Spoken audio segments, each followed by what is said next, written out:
Good morning. Good morning, Rockland County. How is everybody today? Nervous. Nervous? Well, some are. All right, otherwise. But, I'm a little trepidatious about the reopening of everything, but, I agree. I'm still here. I can't complain. Well, and that's the story I wanted to talk about today. We know that the Mid-Hudson Valley still hasn't met the metrics in terms of hospitalization declines, hospital death declines, new hospitalizations, and the total beds available. I think the county executive is optimistic that we might be there by next week, but who knows? We still just seem to remain, in this space where we're waiting. And the story that we published this morning looks at the limbo that Rockland County's private day camps find themselves in. For some businesses, they'll reopen the doors and they'll put some new protocols in place, and they'll hope that all that downtime or darkened time, that they'll eventually be able to catch up. But summer camps have a unique challenge because there's a certain point at which, a certain window at which that is going to close between whether they can say, okay, we're going to be up and operating this summer or we're not. We spoke with the owner of Deerkill Day Camp, Todd Rothman, and he was explaining, all these hidden things that nobody ever thinks about. He was explaining, that, for example, he would need to have his transportation contracts in place. He would need to have his staffing all fulfilled. He would need to have, to gear up. And so when I said to him, well, what is the deadline for you being able to know whether, you're going to be able to tell parents that you're open or closed? Well, for one thing, they are waiting for their county license, which has to now, be advised by the state as to whether summer camps can open. But the question for people like Todd Rothman and other camp owners is, how long can they push it before they have to say that the uncertainty makes it impossible for them to operate a camp this summer? And when I asked him that question, he said really by June 1st, he's going to need to know whether it's a green light or whether they have to keep their doors closed this summer. We spoke to the American Camp Association on this story, and of course, safety first is the priority. But she said, Susie Lupert said, well, some camps have already made the decision not to operate this summer. And, for most camps, this is just another small business. And the question is, can a summer camp skip an entire season and still be there next year? Can they weather this with having an entire, camps will make all of their revenue year over year. So if there's no opening of camp and they're having to carry insurance and they're having to carry maintenance and capital projects, etc., are we going to? Is this going to be another potential victim of the pandemic? And that is a question mark.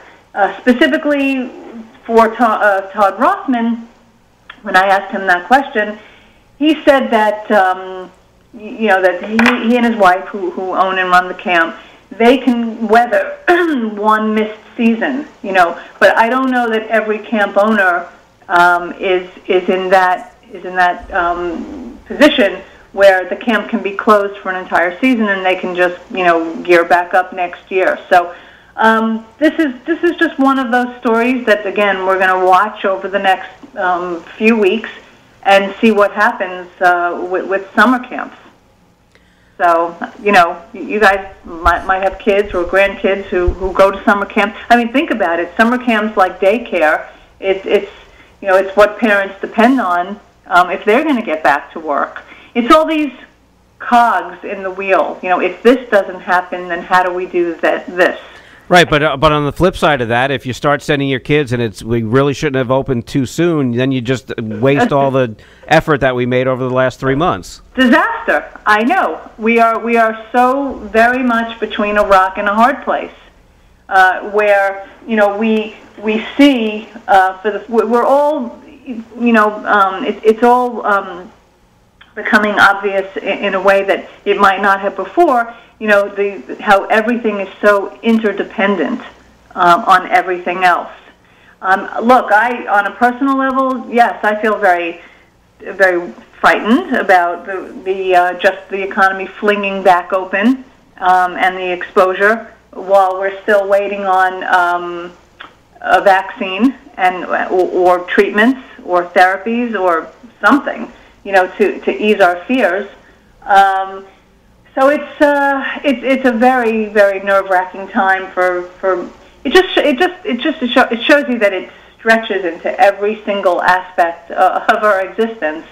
In terms of everything that we've always, the woman from the Camp Association just made an interesting point. We quoted her. She said that never has there been a summer where summer camps have not operated, and she said not through polio outbreaks, world wars, not even the Great Depression.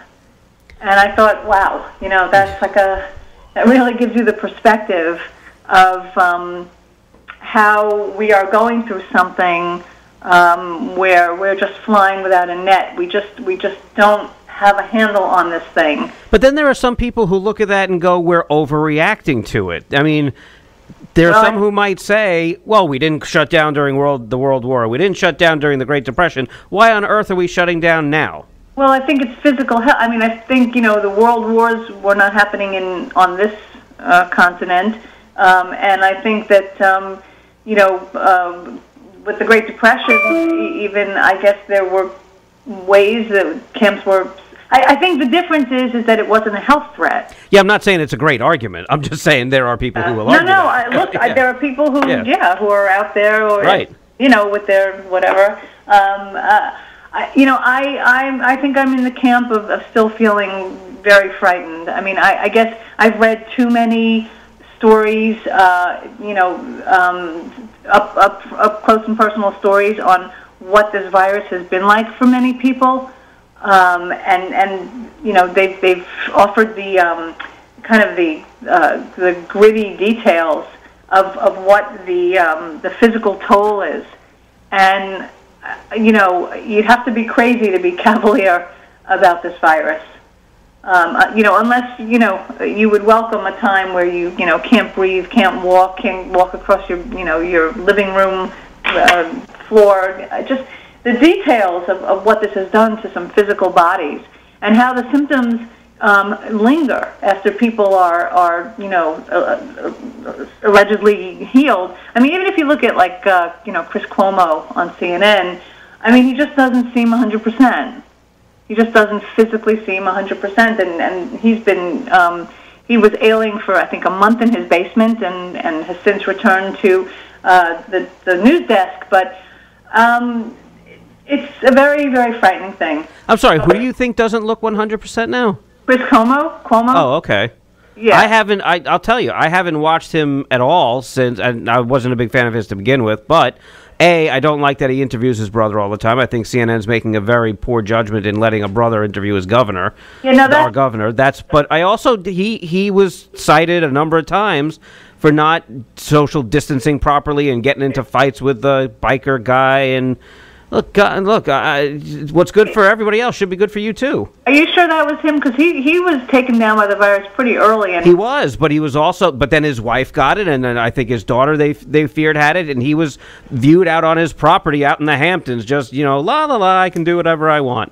Okay, well, I guess it came and got him. And but he's a physical example who, you can see, how even somebody who's probably had the best care... who got to isolate in his basement and still work, and had, all the support that anybody could possibly need, unlike many people. Well, there was Brooke Baldwin, too, on CNN, went through that same thing. But when I'm just saying that even with all of that privilege, he's back on the air, and you can just see he just doesn't physically seem, 100%. he just doesn't. He just seems, pale. He just seems. I don't know. I think this virus. There's just so much we don't know. Oh, that's true. Yeah, there's a lot we don't know about it. Unfortunately, a lot we don't know, yeah. and so, I don't envy people who are in the position who have to make these decisions. But I do think it's at least good that here in New York we are following some specific metrics. There's some comfort in that, to have just something to go by, something to watch, right? Well, if anybody wants to read more on this, I'm sure you've got detailed stuff in your publication. Yeah, we also have, I always want to shout out that we have another Q&A with Pfizer last week in Pearl River on the progress and the logistics of how they're developing the vaccine. It's a really deep dive, and if anybody wants to see what's going on inside Pfizer and where things stand with their development, they should take a look at that on rcbizjournal.com. RCBiz, journal.com. All right. I'm not sure if we're going to be on next Monday or not, but we'll let you know. Okay. If not, have a happy Memorial Day, and speak to you in 2 weeks. Okay.